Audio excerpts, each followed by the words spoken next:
ಮೊಳೆಯೂರು ವಲಯದಲ್ಲಿ ಮತ್ತೊಂದು ಹುಲಿಯನ್ನ ಸೆರೆ ಹಿಡಿಯಲಾಗಿದೆ. ಸುಮಾರು 9 ವರ್ಷದ ಗಂಡು ಹುಲಿಯನ್ನ ಸೆರೆ ಹಿಡಿದಿದ್ದಾರೆ. ಮೈಸೂರಿನ ಮೊಳೆಯೂರು ಅರಣ್ಯ ವಲಯದಲ್ಲಿ ಸೆರೆ ಹಿಡಿಯಲಾಗಿದೆ. ಮೈಸೂರು ಭಾಗದಲ್ಲಿ ಹುಲಿಗಳ ಕಾಟ ಹೆಚ್ಚಾಗಿತ್ತು. ಹಿಂದೆ 4 ಹುಲಿಗಳನ್ನ ಸೆರೆ ಹಿಡಿದಿದ್ರು. ಈಗ ಮತ್ತೊಂದು ಹುಲಿಯನ್ನ ಸೆರೆ ಹಿಡಿದಿದ್ದಾರೆ. ಸುಮಾರು 9 ವರ್ಷದ ಗಂಡು ಹುಲಿ ಮೊಳೆಯೂರು ಅರಣ್ಯ ವಲಯದಲ್ಲಿ ಸೆರೆ ಹಿಡಿದಿರೋದು. ಕೂಡಿಗೆ ಗ್ರಾಮದ ದೊಡ್ಡ ನಿಂಗಯ್ಯನನ್ನ ಬಲಿ ಪಡೆದಿದ್ದ ಹುಲಿ ಇದು. ಸಾಕಾನೆಗಳ ಸಹಾಯದಿಂದ ಹುಲಿ ಸೆರೆ ಕಾರ್ಯಾಚರಣೆ ಮುಂದುವರೆದಿದೆ. ಅರವಳಿಕೆ ಮದ್ದು ನೀಡಿ ಸೆರೆ ಹಿಡಿದಿದ್ದಾರೆ ಅರಣ್ಯ ಇಲಾಖೆಯ ಅಧಿಕಾರಿಗಳು. ಸರಿಯಾದ ಹುಲಿ ಕುತ್ತಿಗೆ ಭಾಗದಲ್ಲಿ ಗಾಯ ಆಗಿರೋದು ಕೂಡ ಪತ್ತೆಯಾಗಿದೆ. ಗಾಯಗೊಂಡು ಬೇಟೆಯಾಡುವ ಶಕ್ತಿಯನ್ನ ಕಳೆದುಕೊಂಡಿದ್ದಂಥ ಹುಲಿ, ಹೀಗಾಗಿ ಇಷ್ಟು ಬೇಗ ಸೆರೆ ಹಿಡಿಯಲಾಗಿದೆ. ಉರುಳಿಗೆ ಸಿಲುಕಿ ಗಾಯಗೊಂಡಿರುವಂತಹ ಶಂಕೆ ಕೂಡ ವ್ಯಕ್ತವಾಗಿದೆ. ರೈತರನ್ನ ಬಲಿ ಪಡೆದು ಆತಂಕ ಸೃಷ್ಟಿ ಮಾಡಿದಂತ ಹುಲಿಯನ್ನ ಈಗ ಸೆರೆ ಹಿಡಿದಿದ್ದಾರೆ ಅರಣ್ಯ ಇಲಾಖೆ ಸಿಬ್ಬಂದಿ.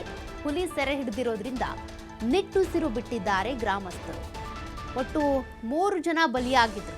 ನಿನ್ನೆ ಕೂಡ ಹುಲಿ ಸೆರೆ ಹಿಡಿಯುವಂತ ಕಾರ್ಯಾಚರಣೆಯ ಸಂದರ್ಭದಲ್ಲಿ ಅಲ್ಲಿನ ವಾಚರ್ ಏನಿರ್ತಾರೆ ಅವ್ರ ಮೇಲೇನೆ ಅಟ್ಯಾಕ್ ಮಾಡಿಬಿಟ್ಟಿತ್ತು ಹುಲಿ.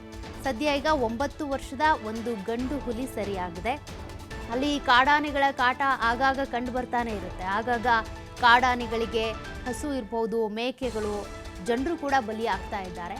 ಸದ್ಯ ಈಗ ಈ ಹುಲಿಯನ್ನ ಸೆರೆ ಹಿಡಿದಿರೋದ್ರಿಂದ ಆ ಭಾಗದ ಜನರು ನಿಟ್ಟುಸಿರು ಬಿಟ್ಟಿದ್ದಾರೆ. ಮತ್ತಷ್ಟು ಡೀಟೇಲ್ಸ್ ಕೊಡ್ತಾರೆ ಪ್ರತಿನಿಧಿ ಪುನೀತ್. ಕೊನೆಗೂ ಕೂಡ ಒಂದು ಹುಲಿಯ ಸೆರೆ ಹಿಡಿದಿದ್ದಾರೆ. ಈಗ ಒಟ್ಟು 5 ಹುಲಿ ಸೆರೆಯನ್ನ ಹಿಡ್ದಂಗಾಯ್ತು. ಸದ್ಯ ಗ್ರಾಮಸ್ಥರಲ್ಲಿ ಇದ್ದಂತ ಆತಂಕ ದೂರವಾದಂತೆ ಕಾಣಿಸ್ತಿದೆ.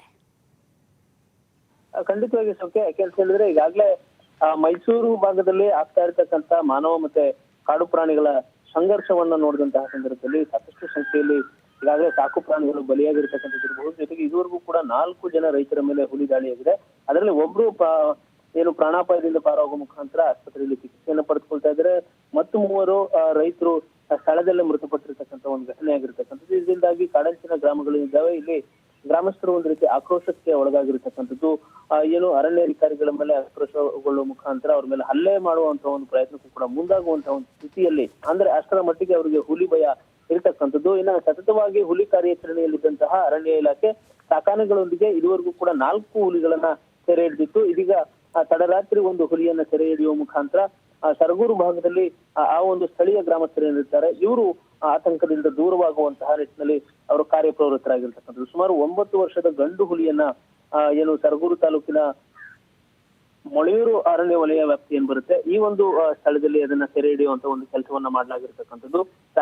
ಸಾಕಾನೆಯ ಸಹಾಯದಿಂದ ಹುಲಿಯನ್ನು ಸೆರೆ ಹಿಡಿಯುವ ಮುಖಾಂತರ ಅರವಳಿಕೆ ಮದ್ದನ್ನು ನೀಡಿ ಅದನ್ನ ಈಗ ಮೈಸೂರಿನ ವನ್ಯಜೀವಿ ಸಂರಕ್ಷಿತ ಕೇಂದ್ರ ಏನಿದೆ ಅಲ್ಲಿಗೆ ಅದನ್ನ ರವಾನೆ ಮಾಡತಕ್ಕಂಥ ಒಂದು ಕೆಲಸವನ್ನು ಕೂಡ ಮಾಡಲಾಗಿರ್ತಕ್ಕಂಥದ್ದು. ಇನ್ನ ದೊಡ್ಡನಿಂಗಯ್ಯ, ಕೂಡ್ಗಿ ಗ್ರಾಮದ ದೊಡ್ಡನಿಂಗಯ್ಯ ಎಂಬ ರೈತನ ಮೇಲೆ ಏನು ಬಲಿ ಪಡೆದಿದ್ದಂತಹ ದಾಳಿ ಮಾಡಿದ್ದಂತಹ ಹುಲಿ ಅಂತಾನೂ ಕೂಡ ಈ ಒಂದು ಹುಲಿಯನ್ನ ಅಂದಾಜಿಸಲಾಗಿರ್ತಕ್ಕಂಥದ್ದು. ಸದ್ಯ ಈಗ ಹುಲಿಗೆ ಏನು ಹುರುಳನ್ನ ಹಾಕಲಾಗಿತ್ತು, ಆ ಒಂದು ಹುರುಳಿನಿಂದಾಗಿ ಕುತ್ತಿಗೆ ಭಾಗದಲ್ಲಿ ಹುಲಿ ಗಾಯಗೊಂಡಿತ್ತು. ಹೀಗಾಗಿ ಬೇಟೆಯನ್ನ ಆಡ್ಲಿಕ್ಕೆ ಸಾಧ್ಯವಾಗದೆ ಅದು ಕಾಡಿನಿಂದ ನಾಡಿನತ್ತ ಮುಖ ಮಾಡತಕ್ಕಂಥ ಒಂದು ಕೆಲಸವನ್ನು ಮಾಡಿದೆ ಅಂತಲೂ ಕೂಡ ಹೇಳಲಾಗಿರ್ತಕ್ಕಂಥದ್ದು. ಅದಕ್ಕೆ ಸಂಬಂಧಪಟ್ಟಂತೆ ಈಗ ಏನು ಪಶು ವೈದ್ಯರು ಕೂಡ ಅದನ್ನು ಪರಿಶೀಲನೆ ಮಾಡತಕ್ಕಂಥ ಒಂದು ಕೆಲಸಕ್ಕೆ ಮುಂದಾಗಿದ್ದಾರೆ. ಸದ್ಯ 5 ಹುಲಿಗಳನ್ನ ಈಗ ಅರಣ್ಯಾಧಿಕಾರಿಗಳು ಸಿಬ್ಬಂದಿ ಸೆರೆ ಹಿಡಿಯುವಂತ ಒಂದು ಕೆಲಸವನ್ನ ಮಾಡಿದ್ದಾರೆ. ಸಾಕಾನೆಗಳಾದಂತಹ ಶ್ರೀಕಂಠ ಆನೆ ಇರ್ಬೋದು, ಜೊತೆಗೆ ಲಕ್ಷ್ಮಣ ಆನೆ, ಜೊತೆಗೆ ಭೀಮಾ ಆನೆ, ಪ್ರಶಾಂತ ಆನೆಗಳು ಸೇರಿ ಈ ಒಂದು ಹುಲಿಯನ್ನ ಸೆರೆ ಹಿಡಿದಿರ್ತಕ್ಕಂಥದ್ದು. ಹೀಗಾಗಿ ಮೊಳೆಯೂರು ವಲಯ ಪ್ರದೇಶದಲ್ಲಿ ಏನು ಹುಲಿ ಸೆರೆ ಆಗಿರ್ತಕ್ಕಂಥ ಒಂದು ಹಿನ್ನೆಲೆಯಲ್ಲಿ ಅಲ್ಲಿ